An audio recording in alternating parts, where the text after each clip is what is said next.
Jack of all trades. Hey, I'm your host, Lamar L.A. Smith, and welcome to another episode of the Jack of All Trades podcast. Today, I'm with Anthony Trucks. He's an execution coach and former NFL linebacker. All right, one thing that I really found that was interesting about you when I was looking through your website and everything, you were an American Ninja Warrior. Like, how did that even come about? Uh, my wife, man, my wife's a weirdo. She's cool. She's really cool. She likes to put me in positions where she gets to watch me do stuff, but she don't want to do it herself. She is fully capable of doing it. And at the time when I filled it out, I was like 240 pounds. And I'm a 6'1", 240. So most of those guys are like, man, you're talking 5'8", 5'9". They're like the big guy at 180. So I got like 60 pounds on even the biggest guy in the squad. Oh my And God. dude, so I put it in, and I'm a guy that I'm gonna see what I can do. Jack of all trades. I'm gonna see what I could do, man. And I went out there. I'm now the first former NFL athlete to hit a buzzer on the show. Like it's not easy, dude. I am not meant to hang from my hands by any means, but I was able to get it done, bro. First time on, hit a buzzer. It was cool. It's pretty impressive. It's pretty impressive. Thank you. All right. So in today's episode, we're going to talk a lot about your college journey, but we're also going to talk about how you change people's lives as well. Yeah, So you went to University of Oregon, always repping the Ducks, I see. yeah, yeah. I got it on there. And and you played in the NFL, but now you're a coach, Yeah, family man, entrepreneur, speaker. The list goes on and on and on and on. a lot of little weird All right. stuff. Yeah, But I think if you guys don't know Anthony super well, you don't know necessarily that it wasn't all peaches and cream like it is right now. yeah. So how was it growing up? Horrible, bro. Yeah, no, I mean, that's why you asked the question, right? It's Yeah. so I grew up, I was given away into the foster care system in California, which they really was a heinous system, man. They didn't take care of us. We were a paycheck, which means as long as I don't die, they get a paycheck for me. So people didn't Oh treat us very wow. well. And man, I was beaten and starved and tortured and forced to lick the bottom of people's shoes, pushed in carts down hills towards moving traffic, like made to chase chickens in a chicken coop to earn meals, like real weird things.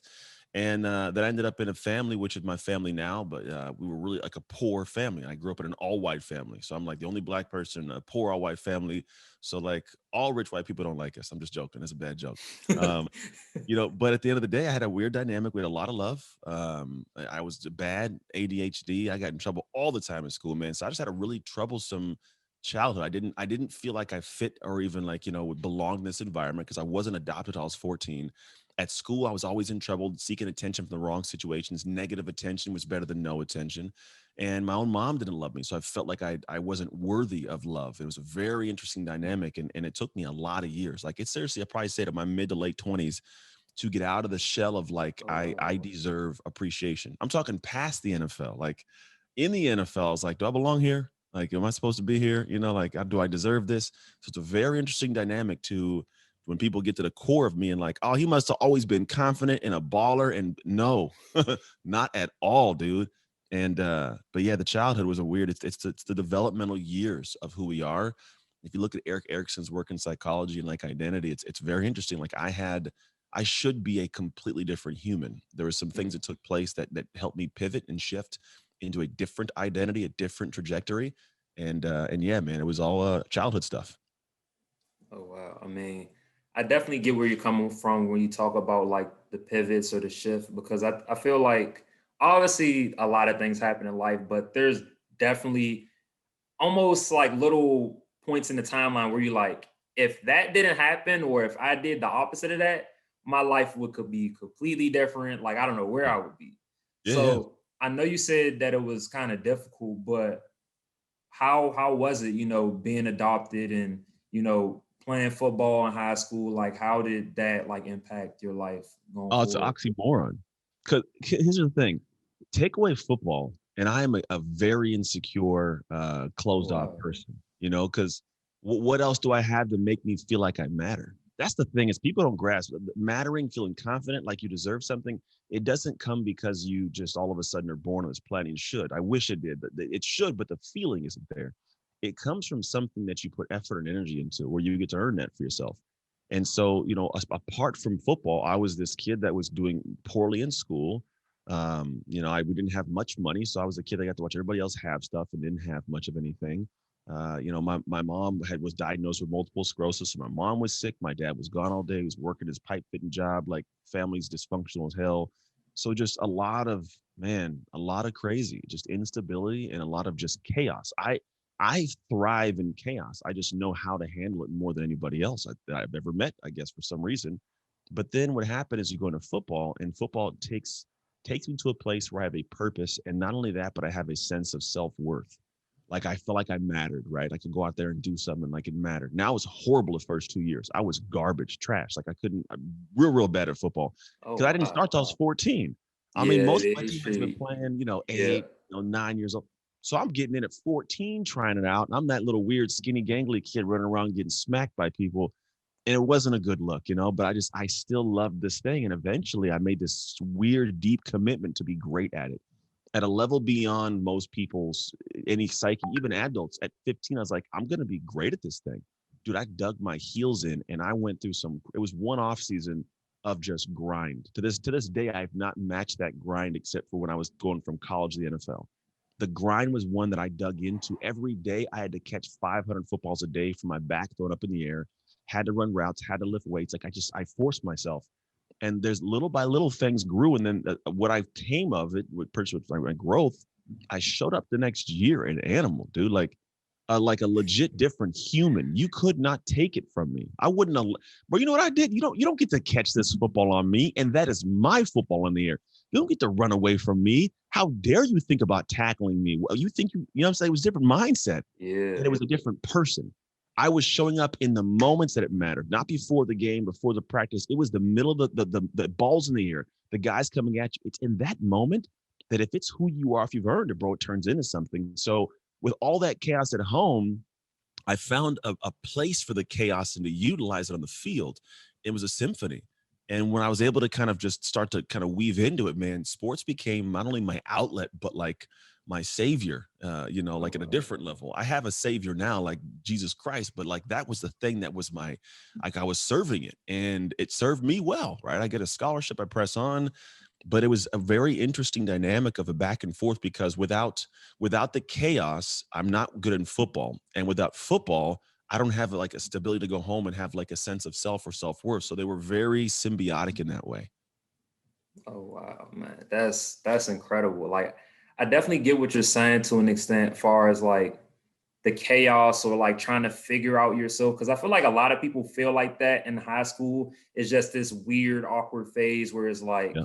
you're trying to navigate all these different things and it can be overwhelming at times. So like to have that outlet, with football, I definitely feel that because I started Taekwondo earlier than that, but I feel like when I was like 9 years old when I started Taekwondo, I feel like Yeah. that changed my mindset far as, discipline and understanding, I guess who I was as a person. And Yeah. like when you are in that space and when you're focused on this one task, or like when you make a big tackle, or for me, like when I break a board, it's just like that laser that laser ability is just surreal. Yep, it is because it turns into more of the so this is the thing. I think a lot of us, and this is everybody in life, there's a desire for achievement. And in the desire for achievement, we lose sight of a couple things. Well, one big thing I think we lose sight of the fact that achievement doesn't happen without transformation. And achievement, like essentially, if you were supposed to have it right now, you'd already have it. But in order to achieve the higher thing, like you always hear the statement, if you want something new, you have to do something new. It's simple logic. It's just if I want it, I can't. I would already have it if I was doing the things to have it, right? Okay, cool. So I want to get that. So I must at some point do something different to get there. What does that look like? Well, typically it's a transformation of perspective, of mind, of work ethic, of how I do something. And then in that transformation, I can achieve. And then here's the crazy thing, people don't realize that it's not just I'm going to sit here in a bubble and transform and then I'll achieve. No, it's simultaneous because while I'm doing that, my achievements that I start making, they start feeding my transformation because I've achieved something, I feel better, therefore I start transforming. So it's literally an ebb and flow at all times. So if I am wanting to accomplish goals, I can't simply say what are the strategies X, Y, and Z to get it done? Like that sounds good, but there's a lot of things people already have as strategies that are not applied just yet. They haven't transformed or been pressed to transform to apply it to achieve it. And then when people achieve it, they find that, okay, great, if I can achieve this thing, and if they do it accidentally, the unique thing is, even if I accidentally just figure it out and achieve it, I naturally transform. I'm like, oh, I'm capable of something more. I didn't realize, like, I'm a little different, right? Which then makes you go, well, what can I do to stretch a little bit more to achieve something? And then it's like a volley back and forth. And I mean, this happens in the exact same moment at times that I achieve and transform, or I transform and achieve, right? It's that moment of like Neo in the Matrix. He's been doing this work, and all of a sudden, he in the moment, like he wakes up and transforms, and a dude could stop some bullets. And his achievement of stopping bullets is a transformation, the exact same moment. And for people that are trying to accomplish goals in life, like there's got to be this perspective on that in terms of how we're living our lives every day. Golly, like is I almost forget what I'm about to say next just listening to you because I really vibe at that frequency as well. I feel like just in general, if you want to be great at anything or you just want to succeed in life, you gotta be comfortable with being uncomfortable. Yes, Like you do. nothing is gonna change or no needles are gonna be moved if you do the same thing that you've always, done, just Yeah. like you said. You know what's So, crazy about even oh, that thing? I found it some weird level of like the whole comfortable being uncomfortable. When I was with the Steelers, Coach Tomlin first said that to me, and it was a whole group, obviously. And I was like, I don't I know what the hell remember. you're talking about, bro. Like, what do you mean comfortable being uncomfortable? It doesn't make any damn sense. And then what you find is like it does. And the reality is this: is there is a space where when I look at being comfortable, being uncomfortable, if you think about comfort, like if I think about, man, it's wintertime, the fire comes on, I got a good movie, maybe I got some hot cocoa on the couch with the kids eating some s'mores. Like there's a palpable, like that sounds comfortable. Like, yeah, I kind of desire that. When you think about that kind of feeling, you don't attach it to like the fact that maybe you're gonna make some cold calls and grow the business. It's not comfortable being uncomfortable. Right? But imagine if you had a warmth and a connection to the level of those difficult things, the things that scare most people. What if you were comfortable like at that level with discomfort, dude? That's where magic happens. And for me, I love those. I love like, all right, I'm gonna put this email out. Let's see what they say. Like there's a level for me that I feel comfortable stretching and trying, because when you can step into that step and realize like you're not gonna die, you might get a no. It's okay. You start finding like, but that's the path. And when you fall in love with that process, man, all of a sudden the game changes, your world changes. So when you say get comfortable being uncomfortable, I'm talking about you got to be so comfortable that it feels like, for you to reach out to some star for an email to try to get on a podcast, or for you to ask that girl for her number, you got to have as much comfort for that as you would have sitting around a fire. Yeah, that's true. I mean, I feel like in general, like if you're doing like code approaches, like reaching out to different people, like you say for a podcast or something, the no's, like in my mind, the no's or the no replies don't even matter. It's just you could message 20 people. That one yes is going to send an endorphin rush that's just going to be like, oh, it Yeah. doesn't matter who didn't reply. Like I focus on that one person who did reply. And you got to just try to make that connection and make something happen with that. How you do it. That's the world we live in. And what's funny is people want to get to the point where they can set a podcast, like an invite for something, and it's going to be accepted. I like to get to the point, and football taught me this. And this is more of I don't know if I'm gonna say the word arrogant, but it's not an arrogancy. It's a desire for a level of confidence or a level of success at this level. I always thought about football. And the thing with football is you always get those kids that are like, man, I should have been here. I should have done this. I should have X, Y, and Z. If you were that good, dude, they wouldn't let you off the field. That's I true. mean, black or That's white, that's that's true. well, if you were that good, you wouldn't get off the field. They'd be like, how do we get this guy everywhere? It's what happens. You can blame it on coaches, whatever you want. But if you're that good, there's nothing they can hide. In the world of what I live in, I'm like, you know what? I'll find sometimes I want to reach out because I'm inspired by somebody. But what I've done with my career is said, how can I be so good they can't get me off the field? How can I speak at a certain level, post content at a certain level, create podcasts at a level where like they just want to be around me? So like I don't at this point I don't like the fact that people are like, man, I gotta reach out and get this person and build. Like, yeah, there's levels to that. There's definitely some reaching out you have to do, but for me, I want to be so good that they're reaching out to me. And it's not an arrogancy thing. It's more of like that means in order to make that happen, I gotta be a baller at what I do. I gotta grind, I gotta build, I gotta grow, I gotta learn, I gotta execute, so that I get to that point where people go, who is that guy? Put him in the game, man. Come on the podcast. Can you come speak? when you do that, man, that's the game changer. But it's a mentality of how can I get good? I put in my hands to get good enough to where they can't not want me. That is a fact. Like when you have that level of drive, that focus, it's a game changer. So It like is. going back to football a little bit, you went to Oregon. Yeah. Oregon is completely different from California, obviously. How did you make that like decision? Like what made you choose Oregon over whatever other schools that were recruiting you? Oh man, I didn't. When I came out, bro, I didn't have any clue. So my family not athletes. None of them are athletes. I mean, they're just not only are they white and not as athletic physically, we'll call it. That's probably a bad way to call it. But let's just be real. Yeah, Black people are a little faster than most, right? We just know this yeah, inside. That's why most of the 100-meter runners, right? So I was more of an athlete. But nobody in the family was. Everybody's actually overweight and kind of obese, and it sucked because I was like the only one that cared about sports. So when it came to football in college, my mom and dad were like, do whatever you want, son. That was it. They're like, do whatever, figure it out. And I was like, all right, well, guys, this is going to be like this is like, I'm going to division. I don't know if they even understood how serious it was, to be totally honest.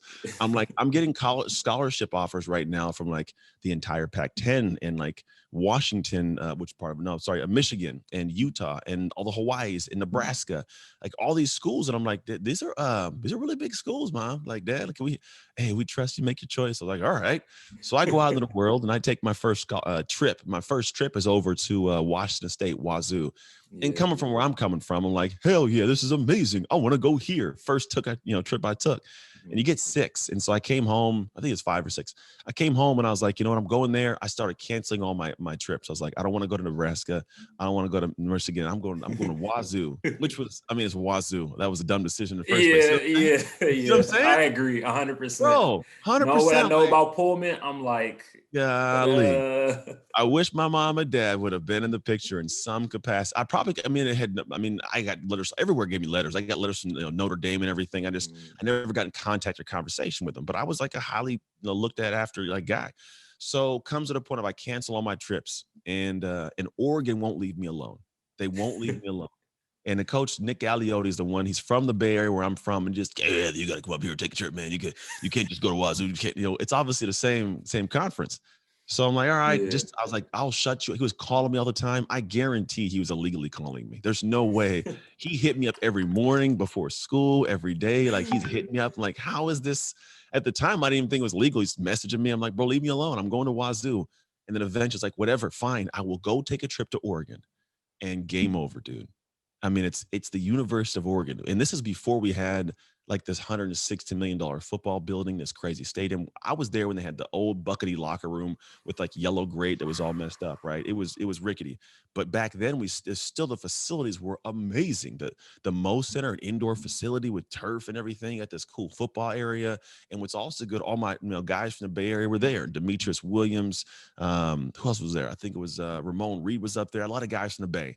And it's like even my linebacker crew had like 3 guys from the Bay Area. Oh wow. So like, man, if I want to go home, I got guys to go home with. I was like, it's a quicker drive. It's Oregon. Like they had just finished number 2 in the country, playing against Colorado. Joey Harrington's there coming out of like, you got these guys. This is balling. Like, let's go there, man. So I decommit from Wazoo, commit to Oregon, and the rest was history, man. That was a smart decision. So shout Yeah, out to the coach for pestering you. Is like, yeah, I'm yeah. not taking no for an answer. Yeah, because we smashed Wazoo. They beat us one year right after we beat Michigan. Though we beat Michigan at home, and they did come out and beat us. That kind of sucked. Yeah. So what was the best part about going to Oregon? Obviously the Um, football, but Dude, I got to be on a billboard, man. That was pretty cool. hmm, Because there's no pro teams in Oregon. yeah, Nothing. You got California, you got Washington, Seattle, obviously, but you don't have a pro team. So we're like the pro team, man. Like whenever you get that notoriety, people know you. It's kind of cool going around. I mean, you get the Nike gear, everything that would come out to the world. So if you saw at one point they came out with like these strapless gloves, and what people don't know is when typically back then, like the majority of products that would go out into the world from Nike would come through the University of Oregon. We're just down south a couple hours. So they'd send us yeah, different things. They'd send us, gloves and cleats, and they'd give you like be a guy that would come up after practice. How'd you like these cleats? How they work? What could we change? The eyelets didn't. These eyelets ripped off, man. I don't like the feel of this. This is really tight on my. Like you just talk to them, and they go back and forth. A lot of it didn't even have like a Nike check on it yet. It's just a prototype. And then after that, bro, you go ahead and you see it come out to the world. Like you start seeing the world rocking cleats that you wore that were like no color like a year ago, and all of a sudden it's in production and the adjustments are made, and we're wearing them the next year or two. It's pretty cool to see that, man. It was funny though, because my freshman year, I got I'm at Oregon and I'm doing my thing, and there's this guy who's the equipment manager. I can't think of his name.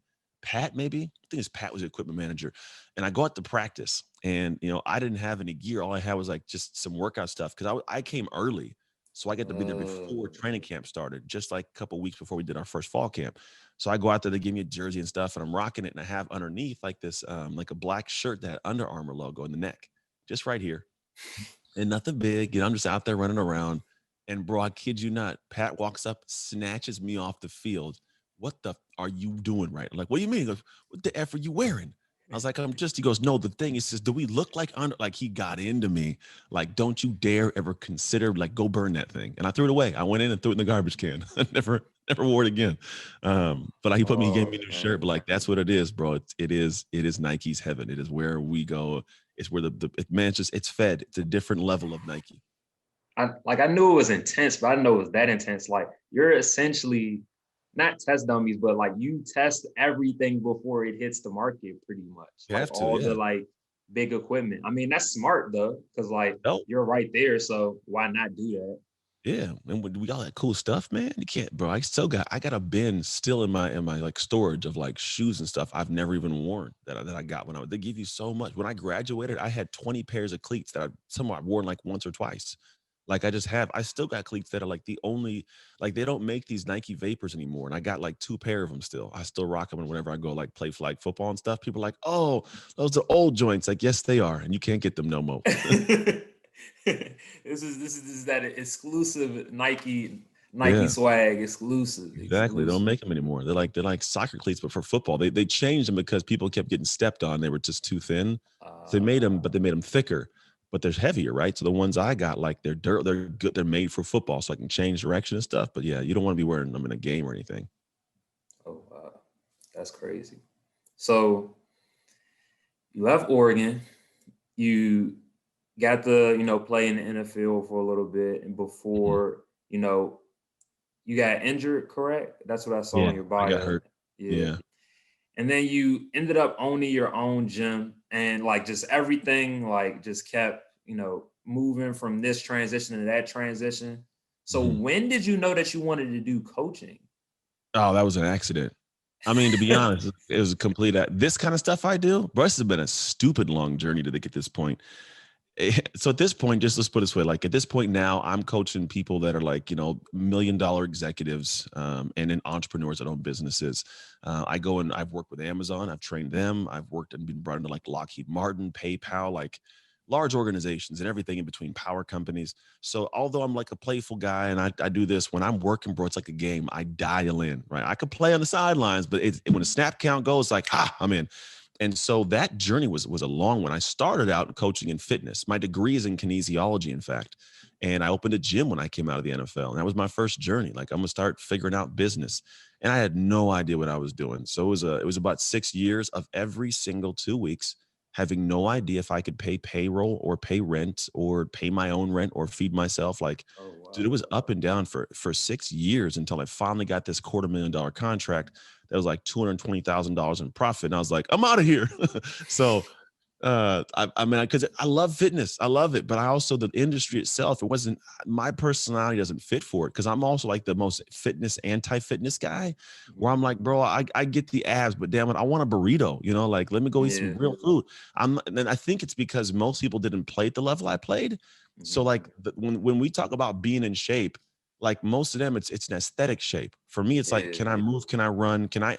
And if I was to go and run down on a kickoff right now, I'd be gassed for like the next half hour. Don't even put me in defense, right? I can probably get two or three plays and I'm broken. People don't realize the level of shape you are in. Not only are you ridiculously strong, like stupid powerlifter strong, but you can sprint all day like a track athlete. I could probably hang with some track athlete workouts.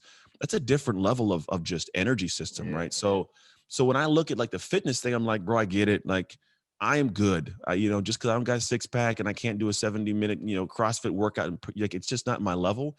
And I also want to live life. So when I have clients that come in and want to lose weight, like I'll dig into them and I make them work and everything. But at the same time, I'm the guy that's like, hey, like just because you want to have apple pie at dinner, like don't hate yourself, Yeah. like, so it's just a weird dynamic. But I loved it. I got clients lost 50 pounds. I had a guy just reach out to me last week, like, you still training? I'm like, no. And then he wanted to work because we lost 50 pounds together. And I gave him to somebody else. I just got a message from before saying, thanks for the connection, right? Because I do a good job at it. But anyway, so I get to the point of I do fitness and I'm like, I get to the back and I'm like, you know what?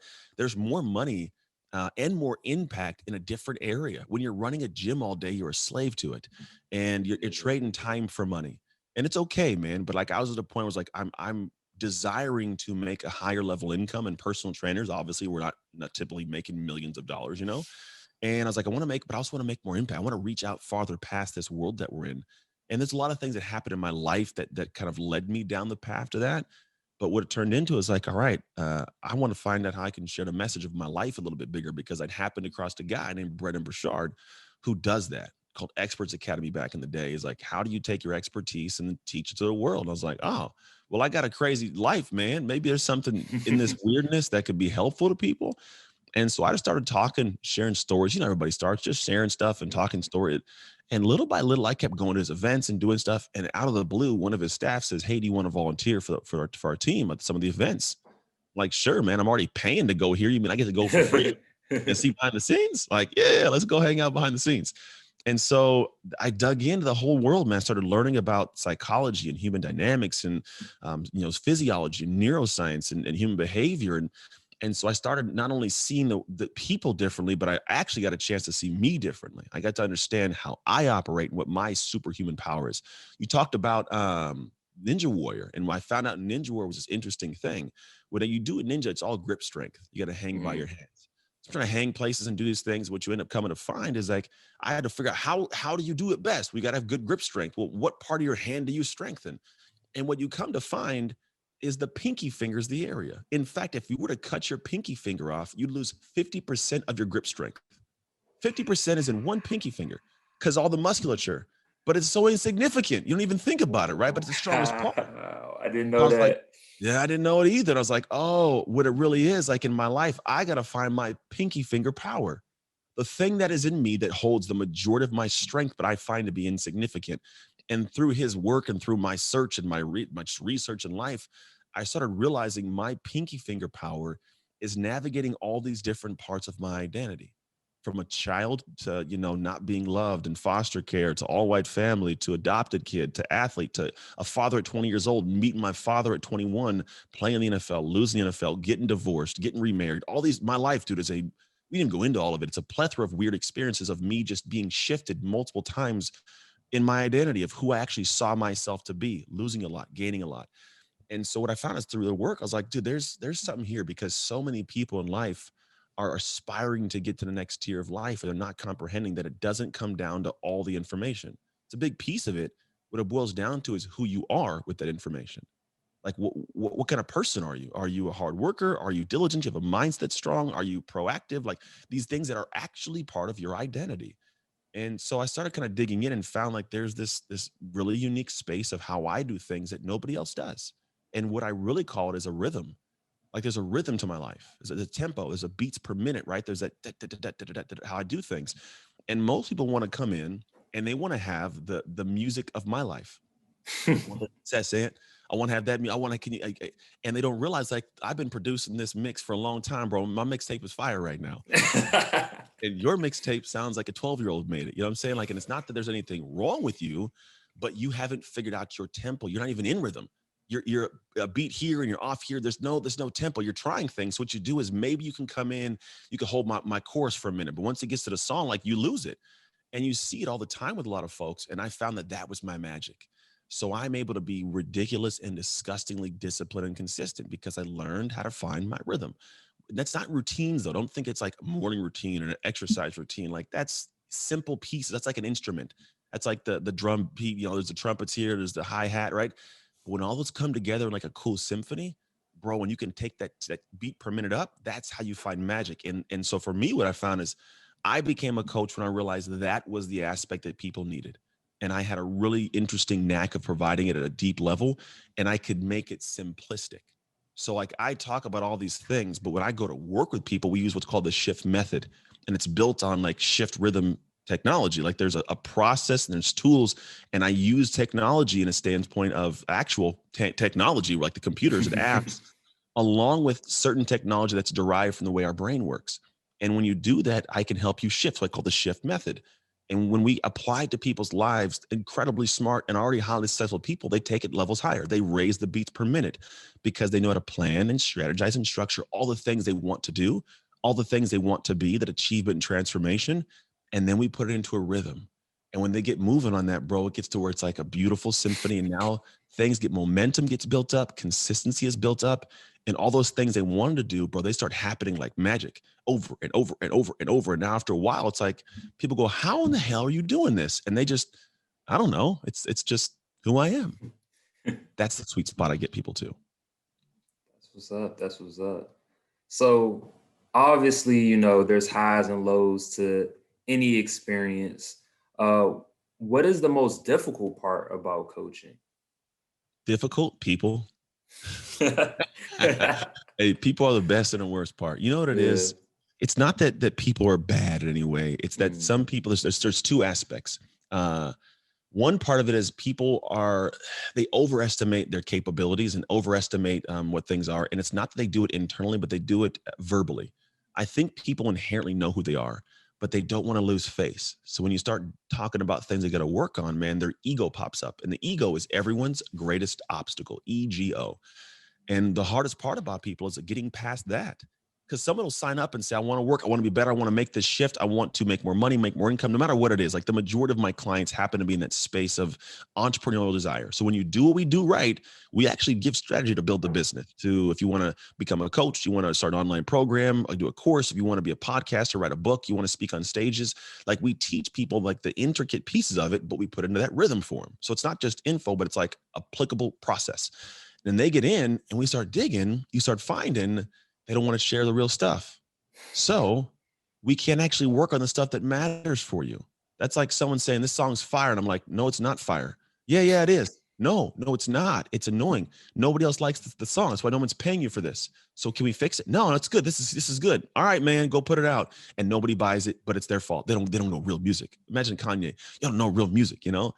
Like, no, maybe the song sucks, Kanye. And so for me, when I get to people and I can say, look, this is what's going on. If you can get past this, I can help you.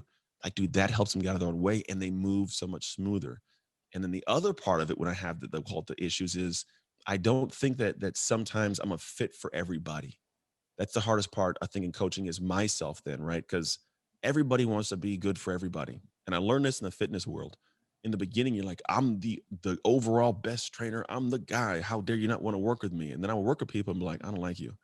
Like, you're just not a good fit. And it's okay. And I would fire clients, not because they were bad people, but we just weren't a fit. Whether it's they keep on showing up late and that's just who they are, or they're always talking negatively about themselves, it's who they are, or they're pessimistic, or they're always combative and they just didn't want to just buy into the program. It's always question a program. I'm like, dude, just do it and you'll see what I'm talking about.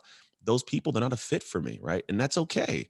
I don't have to feel bad. But I always wanted to I would conform to try to fit their needs. And I would leave a call feeling all over the feeling wacky, like feeling just, just more. I didn't feel good. And I was like, why do I feel that way? It's like, oh, because these aren't my people, man. And that's okay.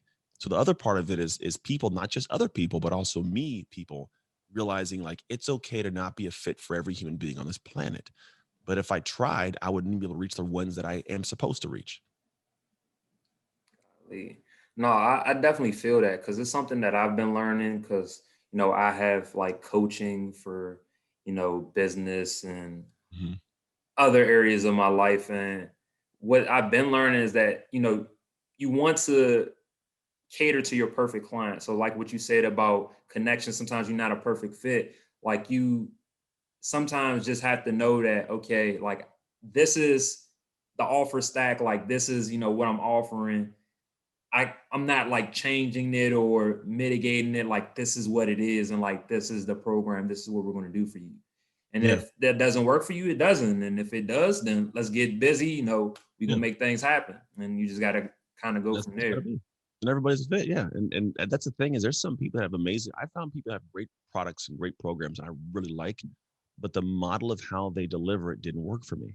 So I just didn't do it. And for me, that was something where I realized that more than just the information, if it doesn't gel with my life and my rhythm, it would actually be detrimental to me. So there's products and things that I'm like, man, are the things we want to buy that were like, it'd be great to have. I could do it, but it's like, yeah, but it doesn't fit into my lifestyle. The way I got to be there every day. I can't make it every day. It's just not something I could do. Can you design it in a way that's bite sized for me? Can you give me some videos I can consume my own? Now we only do it live at these times. Ah, man, I can't do it. Like it wouldn't fit. But then you also find other programs that here's the crazy thing. There's the concept of like, I used to workout programs. The workout program that is poorly created but perfectly followed is 1 million times better than the program that is poorly created, or sorry, perfectly created and poorly followed. Because the idea is like you can have something that's poor, but if it's not followed, then if it's followed, it's going to be all the time better because I'm following it. Whereas if I have something that's perfect and it's not followed at all, it's of no use. It could be as amazing as you want it to be, but if I can't follow it, if I can't absorb it, if I can't do it, it's of no use. So it's actually better to have something that's a little bit less quality, but I can actually stay the course and do that thing. And so I found other things and other products and programs, whether it's learning copywriting or video stuff, whatever I got to do, that I'm like, you know what, that may not be as good. It may be a cheaper product, but the fact that I did it, here's what people don't notice. When you start doing things, you don't just learn what they are teaching you. The process is a better teacher than any of that stuff. Repeat that so people get that. You do not just learn what the people are teaching you, you learn everything else around it because you're doing it. You learn how you operate, information that may be there, what's missing, what can help this. So you start learning things that no one could ever actually tell you. And if they did tell you beforehand, you wouldn't even make sense of why it mattered. But it's like swinging a bat. I can sit here and tell you all day long how to swing a bat. You step to the plate, you're not hitting a home run. It's just not going to happen, right?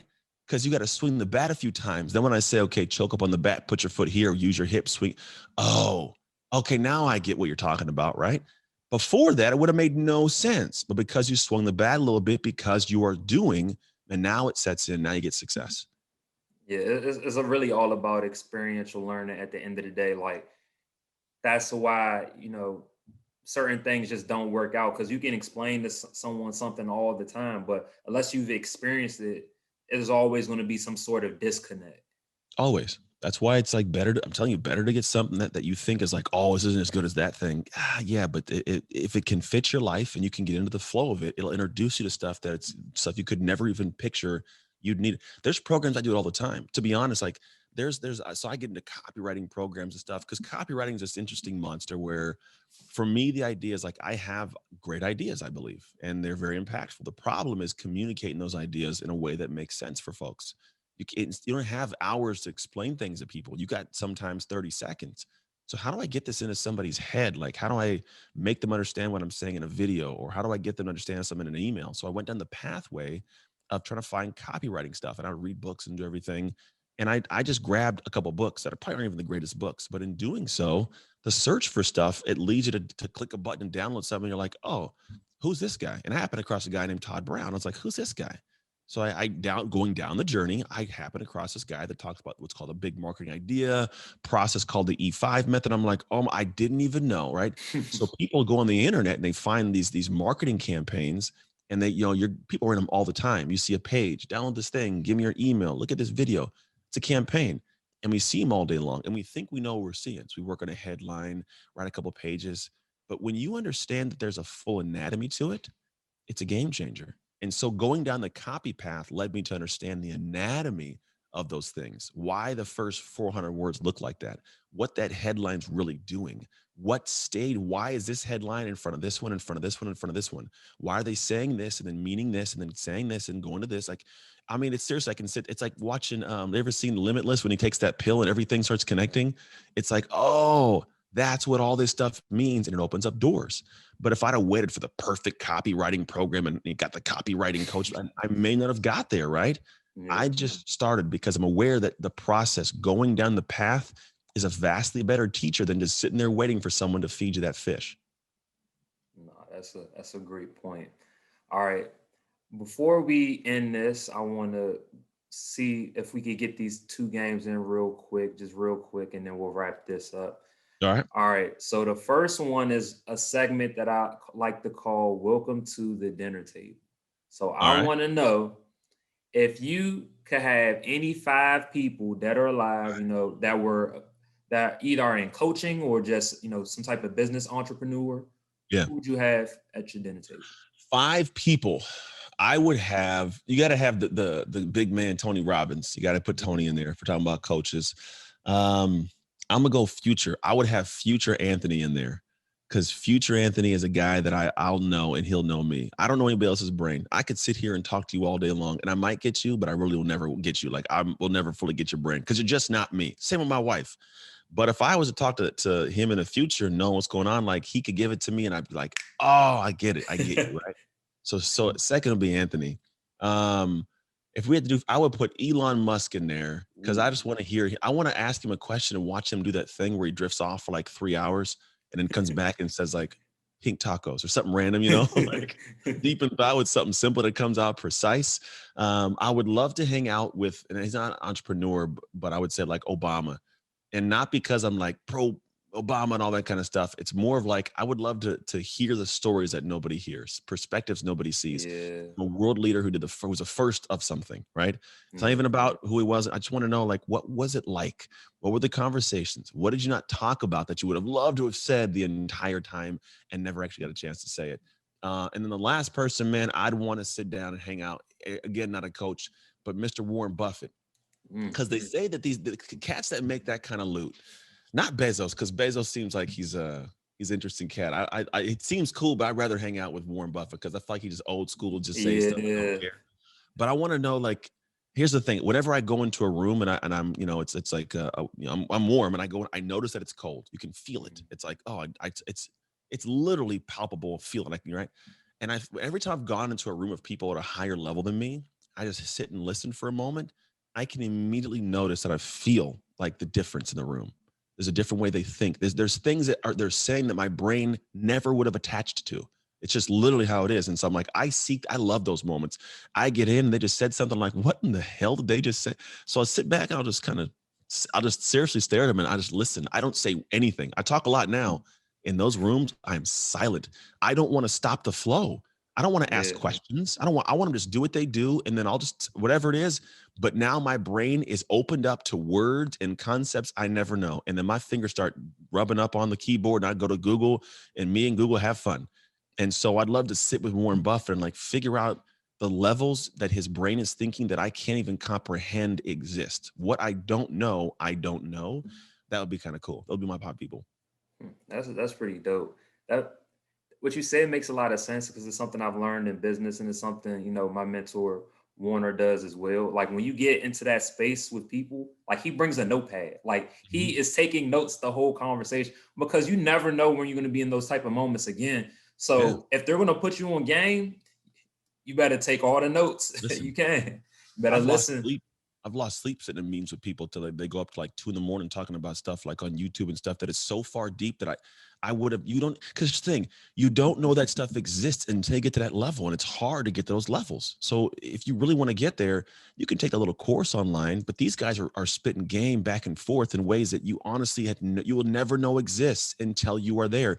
Because they're not going to, when they're at a certain level, they're not wasting their time telling you stuff that it's like, I got to teach you this and then this and then this and then this to get you here. But if you happen to catch them here and you listen to it, you can deconstruct it. So I'll find out what this is. And okay, what is that? And you find out what that piece is and what that piece is. And you do your own work in the reverse. So I don't stop that flow. I let them talk about it and I listen to it. I just take notes and I figure things out. And then I go back and I start unpacking, dude. And I start, okay, okay, makes sense. And I take notes and I find books and I read books. And you start learning that that's how people get to the tier. People hear it all the time, but they never do it. And it's mind boggling to me, but that's how you do it. All right. This is the last one. This is super quick. This is just this or that shift edition. So the All first one is playing football or coaching. right. Ooh. Oh, you got me stuck right now. I don't know if I've ever been this stuck on a question. If I had to put a gun to my head, I'm gonna say coaching because at this point in my life, it's legacy laden. Football for me was great, and I love the excitement of it. But I do get a good excitement from getting on the stage and talking. So I'll say coaching, man. All right. Doing what's it's funny because we talked about this earlier. Doing what's comfortable or doing something uncomfortable. Oh, uncomfortable for sure. All day long. I seek those moments out because they're the ones that give me the most growth. All right. Writing books or reading books? I like reading. I write books, but I prefer to learn and absorb right now. Okay, okay. California or Oregon? California. something Yeah. something about that sun, the beaches, like everything in Can't beat between. it, bro. It's way more expensive than I want it to be. We're gonna move to Texas, but for now, if I had to choose out of the three, it would end up being probably Texas. But you didn't add that one on, so California. All right. Podcasting or like live speaking engagements, like Live speaking. speaking. Ooh, yeah. They ain't gotta ask me, bro. That's a different. I am. I love those spaces. People don't know, but there's gonna be. We're gonna talk in a couple years, and be like, bro, what did you do? And I am going to finally like enter the threshold of the speaking stuff. The only separation from me and actually being a guy that people know to speak a lot is just the amount of stages and then the amount of content I extract from those. I don't do a good job of sharing with the world my speeches, but bro, I smash it on stage. Non humble brag. I love being up there and people will they know that I love it. And I never have left a stage in the last probably 3 years without people just blown away. And I do it on purpose. That's what's up. That's what's up. All right. That's all we have on this week's episode of the Jack of All Trades pod. Make sure you check out that episode on Spotify, Anchor, wherever you get your podcast. Make sure you subscribe to my Inside 380 YouTube channel where I post the full episodes as well. Also, if you haven't already, get my book, Jack of All Trades, Rise of a Party Promoter. Uh, Follow me on Instagram, all that. I'll put that in the bio. I'll also put Anthony's information in the bio. Appreciate you being on this episode with me. LA out. Welcome, man.